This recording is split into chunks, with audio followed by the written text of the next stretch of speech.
Welcome to बाल गोविंदम app कक्षा 10 पाठ 3 पद्यांश 2 भाग 3। बच्चों, आज हमने पाठ 3 का पद्यांश 2 पढ़ेंगे, जो कि हमारा पाठ चल रहा है सेनापति। उसका पद्यांश 2 की हम व्याख्या करेंगे। ये हमारे पाठ 3 का भाग 3 है। पाठ 3 का भाग 3 और पद्यांश है 2। स्टार्ट करते हैं हम। पहले हम पद्यांश को पढ़ेंगे। देखे छिति अंबर जले है चारी और छोर, तीन तरबर सबही को रूप हयो है। महाजर लागे ज्योति भादव की होती चले, जलद पवन तन सेक मानो पयो है। दारुण तरनी तरी नदी सुख पावे सब, सिरी घन छाह छाई बीती चित दयो है। देखो चतुराई सेनापति कविताई की जू, ग्रीष्म विश्व विषम वर्षा की सम कयो है। बच्चों, इस पद्यांश को मैंने वाचन किया। आप लोगों को भी एक बार इसको पढ़ना है और शब्दों के ऊपर थोड़ा सा उच्चारण में ध्यान देना है। अब मैं इनके शब्दार्थ पढ़ूंगी।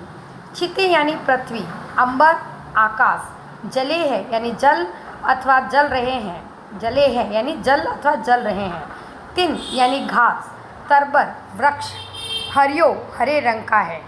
या झर वर्षा की झड़ी, भादवे यानी भादवा का महीना अथवा दावानगर जंगल की आग, जलद तपती हुई वायु अथवा बादल और शीतल पवन, शेक सुखदायी स्पर्श, दारुण कष्टदायक अथवा काट की, दारुण यानी कष्टदायक और या उसे काट की कहते हैं। तरणी नाव अथवा सूर्य, तरणी के दो अर्थ हैं, तरणी यानी नाव और सूर्य। तरे यानी नीचे, सिरी यानी ठंडी, घन यानी घन छा यानी बादलों की छाया। घन का मतलब होता है बादल और छा यानी बादलों की छाया। चाही बोही चाहना ही, ग्रीष्म यानी ग्रीष्म यानी गर्मी की ऋतु, विषम यानी भयानक, सम यानी समान। बच्चों, यहाँ मैंने आपको इस पद्यांश में जो शब्दार्थ जो कठिन शब्द हैं उनके अर्थ आपको लिख दिए हैं। आपको इनको अपनी नोटबुक में लिखना है। अब हम इसकी व्याख्या पढ़ेंगे। इस पद्यांश के अंतर्गत गर्मी की ऋतु का वर्णन किया गया है सेनापति के द्वारा। संदर्भ तथा प्रसंग। प्रस्तुत छंद कवि सेनापति की रचना है। यह हमारी पाठ्य पुस्तक में संकलित कवि सेनापति के छंदों से लिया गया है। इस छंद में कवि द्वारा भयंकर ग्रीष्म ऋतु को अपनी कल्पना और काव्य कौशल से वर्षा ऋतु का रूप दिया गया है। यानी गर्मी के मौसम में जब वर्षा आती है तब उस समय का ऋतु वर्णन सेनापति जी ने इस पद्यांश में किया है। अब हम इस पद्यांश की व्याख्या पढ़ेंगे। ग्रीष्म ऋतु के पक्ष में भयंकर गर्मी के कारण धरती और आकाश चारों ओर दूर दूर तक जलते हुए दिखाई दे रहे हैं।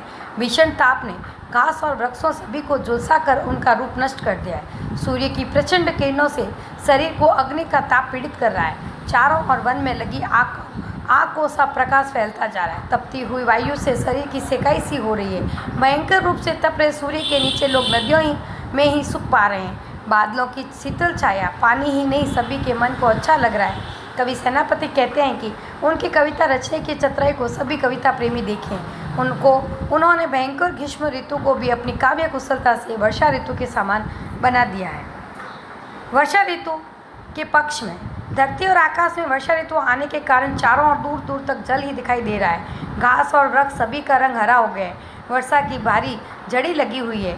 भादों के मास में बिजली चमकने का प्रकाश होता चल रहा है। बादलों को छूकर आ रही शीतल पवन के स्पर्श से शरीर को बड़ा सुख मिल रहा है। सभी लोग काठ की नावों से नदियों को पार करके आनंदित हो रहे हैं। सभी बादलों की शीतल छाया में रहना चाह रहे हैं। कवि सेनापति अपनी कविता की बड़ाई करते हुए कह रहे हैं, उन्होंने अपनी चतुराई से भीषण गर्मी ऋतु को वर्षा ऋतु का रूप दे दिया है। बच्चों, पहले उन्होंने 2 पंक्तियों में उन्होंने गर्मी की ऋतु का वर्णन किया और फिर उसी गर्मी की ऋतु में उन्होंने भादवे के महीने में जो वर्षा का मौसम होता है उसका वर्णन भी किया है कि किस तरह बादल शुद्ध, जब बादल आते हैं, घनघोर काले काले बादल आते हैं तो सभी उसकी छाया में जाना चाहते हैं और ठंडी ठंडी फुहार जब चलती है तो हमें ऐसा लगता है बड़े आनंदित हो रहे हैं। तो इसमें उन्होंने गर्मी के ऋतु के साथ में उसको वर्षा के ऋतु में परिवर्तित किया है और उसका रूप दे दिया है। अब हम इसका विशेष पढ़ेंगे। द्विअर्थक शब्दों के प्रयोग से भाषा पर कवि के पूर्ण अधिकार का प्रमाण मिल रहा है। शैली चमत्कार प्रदर्शन वाली है।